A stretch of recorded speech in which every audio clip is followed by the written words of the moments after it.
It's come to our attention here at SciShow that some people think that narwhals are not real, like unicorns, as in magical, mystical, mythical creatures. But I'm here to tell you that they are really real and also really rad.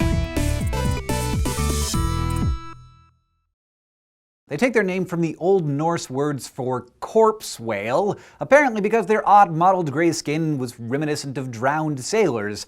I pronounce it narwhal, but you could say narwhale if you want, because they are definitely whales. Monodon monoceros are most closely related to their cousins the beluga and share their love of cold water. They're found almost exclusively in the Arctic waters around Greenland, Canada, and Russia, and are pretty elusive. So what makes narwhals so cool? Well, how about the fact that they can't be held in captivity? No one knows exactly why this is, especially considering beluga whales and dolphins seem to do just fine when kept in big tanks, but whenever they're contained, they die within a couple of months. This may partly be why narwhals have been so hard to study. Then there's the fact that although they're pretty shrimpy in whale terms, with males reaching maybe 4 meters in length, narwhals are actually little chubbos. Most non-Arctic whales are about 20 to 30% blubber, but because they live in such cold water, narwhals are about 50% blubber. Inuit hunters eat their layer of blubber and skin called matak as a prized delicacy, and they say it tastes like hazelnuts, which is pretty cool. I guess when you're having hazelnut ice cream, it's really narwhal flavored. But let's cut to the chase. I know what you came here for. What's up with that unique, prominent feature of the narwhal? The huge,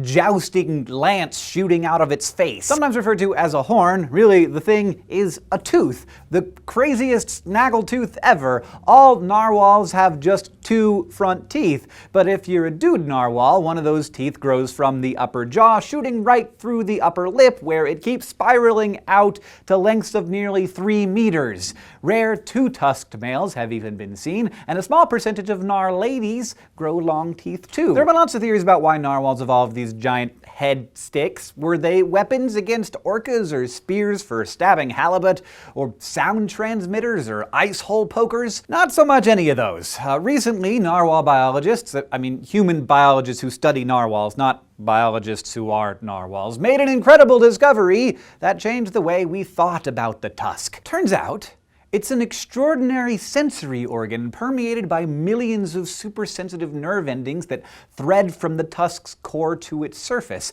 These nerves can sense subtle changes in pressure, temperature, salinity, particle gradients, and who knows what else. Imagine being able to sense a storm was coming by a tingle in your tooth, and you begin to get a sense of how useful this thing is. But one theory is that these readings help the animals tell if the ice is about to freeze, which is a vital thing to know considering narwhals follow their prey through narrow channels between ice flows and can become trapped and die if the ice shifts or freezes and locks them in. And actually, the narwhal's total dependence on the movement of ice in Arctic environments makes it one of the marine mammals that's most vulnerable to climate change. But we can't let them go extinct! They have to stick around for centuries to come to continue to mystify and amaze us. Narwhals may not actually be magic, but they certainly are magnificent.